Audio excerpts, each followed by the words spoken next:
예수님 당시에 이스라엘의 부자들은 대개 정원을 중심으로 사면에 건물이 세워진 곳에서 살았습니다.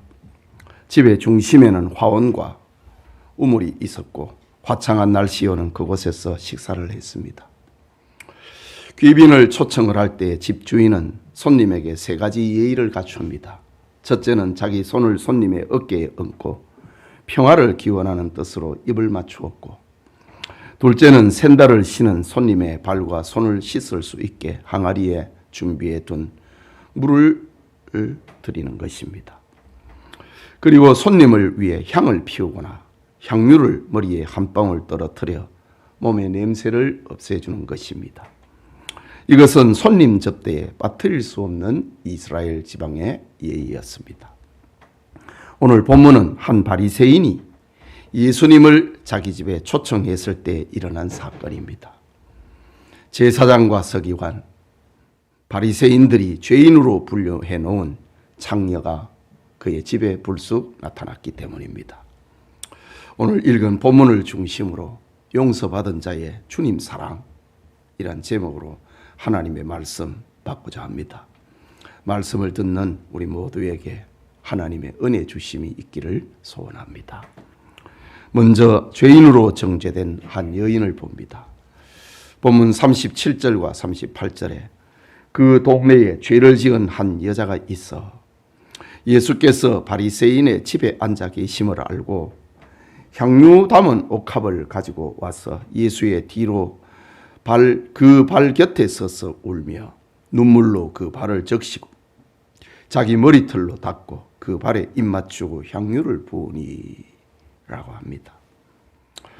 예수님을 초대한 바리새인의 집에 어울리지 않는 불청객 한 사람이 갑자기 나타났습니다. 그녀는 사람들에게 정죄되어서 멸시와 조롱을 당하는 창녀였습니다. 당시 유대인들은 로마 정부에 아첨하는 세리와 도덕적으로 부패한 창녀를 죄인으로 정죄하고 그들과 어울리거나 대화도 하지 않았습니다. 죄인들과 함께 있다고 하는 자체가 죄의 오염이 되고 부끄러운 수치로 여겼기 때문입니다. 창녀는 바리새인의 집에 예수님이 계신다는 소문을 듣고 부끄러움을 무릅쓰고 찾아왔습니다. 값비싼 향유가 가득 담긴 옥합을 가지고 나타났습니다. 그녀는 예수님의 뒤에 섰습니다. 예수님의 발에 향유를 붓기 위함이었습니다. 그 순간 감정을 억제할 수 없어서 눈물을 흘리게 됩니다. 눈물이 얼마나 흘렸던지 주님의 발을 적시게 됩니다. 그리고 자신의 아름다운 머리털을 풀어 주님의 발을 닦았습니다. 예수님의 발에 입을 맞추었습니다. 그뿐만 아니라 옥합을 열어서 향유를 주님의 발에 부어드렸습니다. 성경은 울며 눈물로 그 발을 적시고 자기 머리털로 닦고 그 발에 입 맞추고 향유를 부으니 라는 다양한 동사들로 그녀의 행동을 기록을 하고 있습니다. 유대 사회에서 죄인으로 정죄된 창녀는 사람들에게 멸시와 천대를 받으며 조롱 속에서 살았습니다. 인간 취급을 받지 못하며 지금까지 살았던 것이지요. 그러던 중에 예수님의 소문을 들었습니다. 세상 어디에도 마음 둘 곳이 없었는데 예수님의 소문을 듣자 자기와 같은 죄인도 위로받을 수 있다는 것을 알게 됩니다. 마음의 고통과 눈물을 닦을 수 있다는 것을 알게 되었습니다. 죄와 허물을 다 용서받을 수 있다고 하는 그 주님의 은혜를 알게 되었습니다. 그래서 자기가 모아둔 향유를 가지고 주님께 찾아왔습니다. 향유는 요즘 표현으로 하면은 저금 통장과 같은 것입니다. 향유를 가지고 왔는데 주님의 뒤에 서자 감격과 감사를 억제하지 못한 겁니다. 전에는 남자를 유혹하는 눈이었으나 이제는 그 눈에서 회개의 눈물을 흘렸습니다. 전에는 아름다움을 뽐내던 화려한 머리털이었지만은 이제는 그 머리털로 예수님의 발을 씻는 도구가 되었습니다. 전에는 정욕의 입술이었지만은 이제는 그 입술로 예수님의 발에 입을 맞추는 신앙을 고백하게 되었습니다.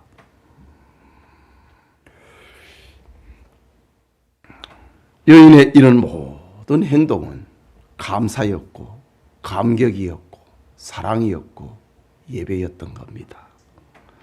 정말 예기치 못한 사태가 벌어진 겁니다. 그러나 전지하신 예수님은 갑작스러운 여인의 행동에 조금도 당황하지 않습니다. 예수님은 침묵하시면서 여인의 울음소리를 듣고 계셨습니다. 눈물로 발을 적시고 머리털로 발을 씻기는 모습을 보고 계셨습니다.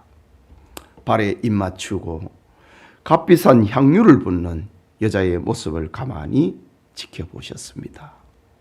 예수님은 그 여인의 눈물과 감사와 섬김, 그리고 그의 사랑과 예배를 받기 위해서 그곳에 오셨기 때문입니다.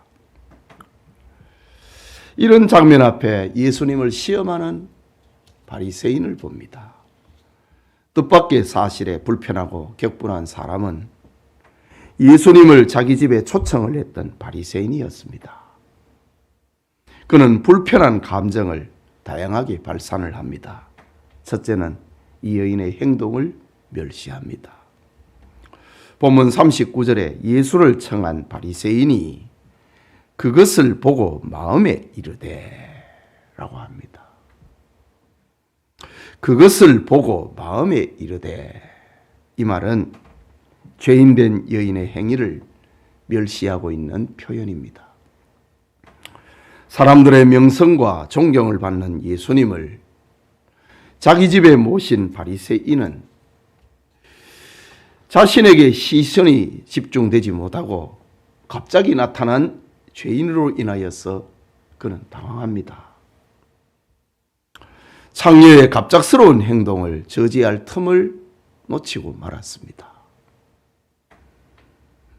바리새인이 할 수 있는 곳이라고는 창녀의 행위를 평가절하하고 멸시하는 것밖에 없었습니다. 이것이 소위 백성들의 선생이요 존경을 받는다는 바리새인들의 모습이었습니다. 이런 모습은 오늘날 교회에 오래 다니는 사람들에게 자주 나타나는 현상이기도 합니다. 세교인의 행동을 관찰하면서 사랑과 선행을 하찮게 여깁니다. 시기합니다. 무시합니다. 오늘 바리새인이 그랬던 것처럼 말이지요. 우리는 주님을 나중에 믿는 자들의 순수한 행위들을 하찮게 여겨서는 안 됩니다. 그들의 봉사, 그들의 희생, 그들의 감사를 하찮게 여기면 안 됩니다. 나의 수고와는, 그리고 나의 희생과는 비교할 수 없다고 하는 우월감에 사로잡혀서 약한 성도들의 섬김을 천하게 여겨서는 안 된다는 말입니다. 지금 바리새인이 그렇습니다. 내가 지금 예수님을 우리 집에 초청을 해갖고 식사를 대접하라는데 나의 이 섬김과는 저 죄인의 옥합을 붙는 것하고는 비교할 수 없다는 거지요. 순수한 헌신과 감사를 멸시하는 것은 그 은혜를 주신 하나님을 멸시하는 것과 다를 바 없습니다. 또한 바리새인은 예수님을 시험합니다. 갑작스러운 창녀의 행동에 바리새인은 생각이 바빠졌습니다. 전곡을 찌르는 질문으로 예수님을 시험하려고 했던 계획에 차질이 생겼기 때문입니다. 하지만 그는 즉각적으로 생각을 합니다. 39절에 자기가 시험하려고 했는데 자기의 계획은 무산됐지만은 잘 됐다. 이 여자를 보고 한번 시험해보자 라는 것이지요. 39절에 예수를 청한 바리새인이 그것을 보고 마음에 이르되 이 사람이 만일 선지자라면 자기를 만지는 이 여자가 누구며 어떠한 자 곧 죄인인 줄 알았으리라 하거늘 라고 합니다. 바리새인의 이 말에는 두 가지 가정이 담겨 있습니다. 첫째는 예수님이 하나님이 보내신 선지자라면 부정한 여인에게 접촉돼서는 안 된다는 겁니다. 지금 바리새인들의 모습이 그렇거든요. 나는 이 여자에게 접촉되지 않는다. 나는 이 여자로 인하여서 내가 부정하게 되는 걸 원하지 않는다. 하나님의 선지자라면은 이 죄인된 여인에게 접촉돼서는 안 된다. 라는 가정입니다. 둘째는 예수님이 선지자라면은 온 마을 사람이 다 알고 있는 이 여자의 부정한 삶을 꿰뚫어 볼 수 있어야 된다는 것입니다. 그런데 예수님께서는 지금 부정한 여인에게 접촉이 되었고 이 여인의 행동에서 침묵하다고 하는 것은 예수님이 선지자가 아닌 것이 확실하다 라고 하는 겁니다. 그는 자기 도덕성과 자기 지식과 자기 우월감으로 화석처럼 되어버린 바리새인의 모습이었습니다. 그는 길가에 뿌려진 씨앗처럼 예수님의 사랑을 깨닫지 못했습니다. 예수님께서는 죄인을 용납하시고 죄인에게 은혜를 베푸시고 죄인을 하나님의 자녀로 삼기 위해서 오셨다는 사실을 그는 알지 못했습니다. 오늘날 예수님을 바리새인처럼 생각하고 있는 이들이 얼마나 많이 있습니까? 그래서 눈물이 없습니다. 감사가 없습니다. 화석처럼 굳은 인격으로 예수님을 생각하고 교회를 쳐다봅니다. 자신이 죄인임을 시인하거나 자신의 죄를 용서하실 예수님을 믿지 않습니다. 이것이 현대인들의 비극이기도 한 것이지요. 자, 이런 사건이 일어난 현실 앞에서 예수님께서 평가하십니다. 본문 40절입니다. 예수께서 대답하여 이르시되 시몬아, 지금 39절에는 예수를 청한 바리새인이 그것을 보고 마음에 이르되, 마음으로 생각을 했습니다. 지금. 그런데 예수님은 예수께서 대답하여 이르시되 시몬아, 예수님은 지금 시몬의 마음의 생각을 가지고 그 생각을 아시고 대답하고 계시는 겁니다. 예수께서 대답하여 이르시되 시몬아, 내가 네게 이를 말이 있다 하시니 그가 이르되 선생님 말씀하옵소서. 참 교양은 있어 보입니다. 예수님은 무거운 침묵을 깨트리고 자기를 초대하고 시험하고 있는 바리새인을 향해 말씀하십니다. 바리새인 시몬은 마음으로 생각을 했지만은 주님은 그 생각을 아시고 대답하십니다. 그러면서 의미심장한 비유 하나를 말씀해 주십니다. 어떤 부자에게 두 사람이 빚을 졌다. 한 사람은 50데나리온을, 한 사람은 500데나리온의 빚을 졌다. 당시 한 데나리온이 노동자의 일일 품삯이니까 10만 원으로 계산하면은 한 사람은 500만 원, 50데나리온이니까 한 사람은 500만 원 빚을 졌고 또 한 사람은 5천만 원을 빚졌습니다. 그런데 빚을 진 사람은 가난해서 그 500만 원도 갚지를 못하는 겁니다. 5천만 원을 갚지를 못하는 겁니다. 주인은 두 사람이 너무 불쌍해서 둘을 불러서 빚을 모두 탕감해 주었습니다. 이런 이야기를 예수님께서 시몬에게 들려주십니다. 이 말씀을 하신 예수님께서 바리새인에게 묻습니다. 이 두 사람 중에 누가 주인을 더 사랑하겠느냐? 라고 물었습니다. 그러자 시몬은 지체하지 않고 대답합니다. 내 생각에는 많이 탕감을 받은 자니이다 라고 대답합니다. 그러자 예수님께서 네 판단이 옳도다 말씀하십니다. 그러면서 자기 발 아래 흐르끼고 있는 여인을 바라보면서 바리새인 시몬에게 이야기합니다. 이 여자를 보느냐 말씀하십니다. 그러면서 하신 말씀이 내가 네 집에 들어올 때는 너는 내게 발 씻을 물도 주지 아니하였으되 이 여자는 눈물로 내 발을 적시고 그 머리털로 닦았으며 너는 내게 입맞추지 아니하였으되 그는 내가 들어올 때부터 내 발에 입맞추기를 그치지 아니하였으며 너는 내 머리에 감람유도 붓지 아니하였으되 가장 흔한 기름 감람유 올리브유입니다. 너는 내 머리에 감람유도 붓지 아니하였으되 그는 향유를 내 발에 부었느니라. 이러므로 내가 네게 말하노니 그의 많은 죄가 사하여졌도다. 이는 그의 사랑함이 많음이라. 사함을 받은 일이 적은 자는 적게 사랑하느니라고 말씀합니다. 이 말씀을 통해서 예수님께서 들려주신 말씀은 모든 사람은 다 죄 아래 있다고 하는 사실입니다. 성경은 모든 사람이 죄를 범하였다고 합니다. 모든 사람이 다 하나님께 빚을 지고 있는 겁니다. 본문의 비유처럼 한 사람은 500데나리온을 빚졌고 다른 사람은 50데나리온의 빚을 졌습니다. 중요한 것은 모든 인류는 죄 아래 놓인 빚진 자, 곧 죄인이라고 하는 사실입니다. 그런데 그것을 알고 있느냐? 알지 못하느냐? 그 차이만 있을 뿐입니다.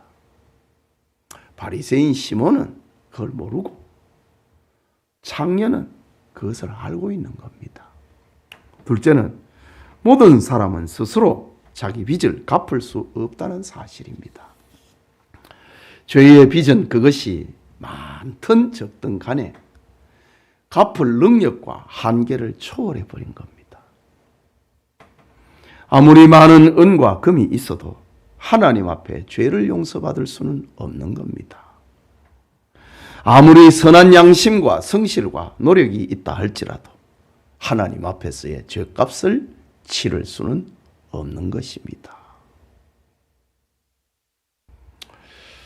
로마 카톨릭에서 이야기하는 것처럼 고해성사를 하고 성지를 순례하고 며칠간의 금식을 하고 수행을 하면은 죄가 용서되는 거 그거 아닙니다. 하나님은 돈을 받고 용서하시는 분이 아닙니다. 하나님은 그 사람의 노력을 받고 용서해 주시는 분이 아닙니다. 하나님은 그 사람의 선행을 보시고 용서해 주시는 분이 아닙니다. 아무리 선한 양심과 성실과 노력이라 할지라도 죄값을 치를 수는 없는 겁니다. 오직 하나님의 은혜, 오직 예수 그리스도를 통해서만이 죄를 청산할 수 있다는 사실입니다. 그러므로 많이 용서받은 자는 주님을 많이 사랑하게 되어 있는 겁니다. 갚을 수 없는 빚을 탕감받은 사람은 탕감해진 주인을 사랑하게 됩니다. 본문의 여인처럼 많이 용서받은 사람일수록 주님을 더 사랑하게 되어 있는 겁니다. 그래서 여인은 감사해서 울었고 눈물로 예수님의 발을 적셨고 자기의 아름다운 머리털로 예수님의 발을 씻겼습니다. 그리고 귀한 향유 옥합을 깨뜨려서 주님의 발에 부었습니다. 그녀는 자신의 전인격, 곧 마음과 뜻과 성품을 다해서 주님을 사랑하고 주님께 더 감사했던 것입니다. 계속해서 예수님이 말씀하십니다. 48절에서 50절에 이에 여자에게 이르시되 네 죄가 사함을 받았느니라 하시니 함께 앉아있는 자들이 속으로 말하되 이가 누구이기에 죄도 사하는가 하더라. 예수께서 여자에게 이르시되 내 믿음이 너를 구원하였으니 평안히 가라 하시니라고 합니다. 예수님께서 세상에 오신 이유가 바로 이것입니다. 네 믿음이 너를 구원하였으니 평안히 가라. 바리새인 시몬의 집에 예수님이 오신 이유가 바로 이것이었습니다. 이것이 바로 세상에 교회가 존재하고 있는 이유인 것입니다. 믿음이 너를 구원한다. 평안히 가라. 이것이 이 땅의 교회의 존재 이유입니다. 사랑하는 영천의 성도 여러분, 작은 죄만 짓는 사람이 없고 아무리 작은 죄를 지어도 죄의 삭선 사망이고 결과는 지옥입니다. 용서받은 사실을 깨닫는 자, 곧 많이 용서받았다고 생각하는 자는 더 감사하고 주님을 더 사랑하게 되는 겁니다. 이것이 그리스도인들이 주님을 향한 감사와 사랑과 신앙의 특징인 것입니다. 예수님은 십자가상에서 다 이루었다고 말씀하셨습니다. 이 말은 다 주셨다는 말이기도 합니다. 그러므로 더 받으려고 원망하고 불평하기보다는 본문에 기록된 여인처럼 다 주신 주님께 감사와 사랑의 눈물을 흘려야 하는 것입니다. 죄 아래 놓였던 나를 생각을 하며 주님 앞에 울어야 됩니다. 갚으려 해도 갚을 길 없는 많은 죄를 용서받은 사실에 감사해야 하는 것입니다. 구원의 생명을 우리 마음에 담아주신 주님을 이전보다 더 사랑해야 하는 겁니다. 네 믿음이 너를 구원하였으니 평안히 가라. 생명을 주신 하나님께 감사해야 하는 겁니다.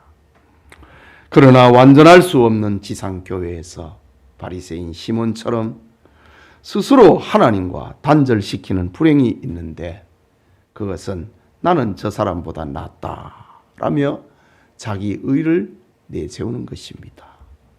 이런 사람은 하나님을 대적하고 진리이신 예수님과 자기를 속이는 사람입니다. 그런 자에게 주님을 향한 사랑과 감격과 눈물과 희생은 찾을 수가 없는 것입니다. 그러나 많이 탕감을 받은 사람은 주님을 사랑하게 되어 있습니다.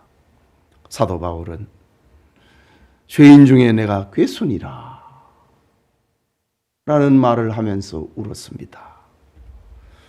이태리 아시스의 프란시스는 나보다 더 가련하고 비참한 죄인은 하나도 없도다 라는 말을 하면서 주님을 사랑했습니다.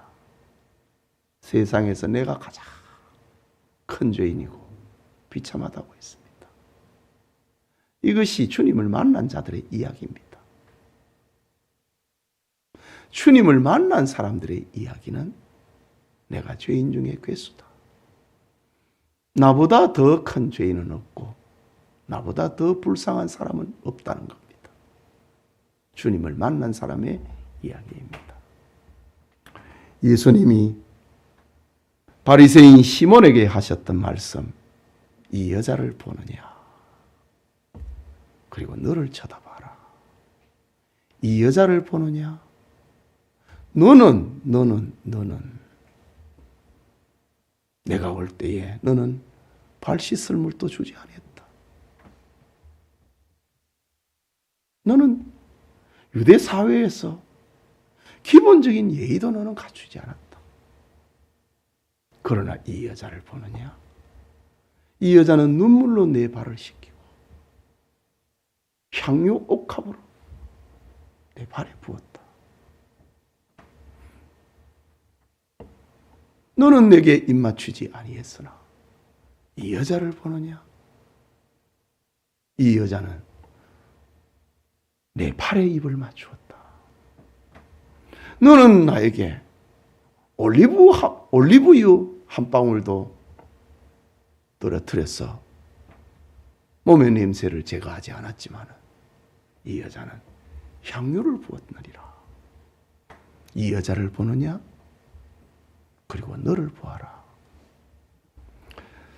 사함을 받은 일이 많은 자는 더 크게, 더 많게 주님 사랑하고, 더 높게, 더 깊게 주님 사랑하고, 더 넓게, 더 길게 주님을 사랑하게 된다는 말씀을 들려주셨습니다. 오늘 성경에 이 여인에게 임한 은혜가 주님을 향한 많은 사랑을 가진 영천의 성도님들이 다 되시기를 축복합니다. 우리 말씀을 생각하고 기도합시다. 많이 탕감받은 자의 주님 사랑이라고 했습니다. 용서받은 자의 주님 사랑이라고 했습니다. 이것이 주님을 만난 사람들의 이야기입니다.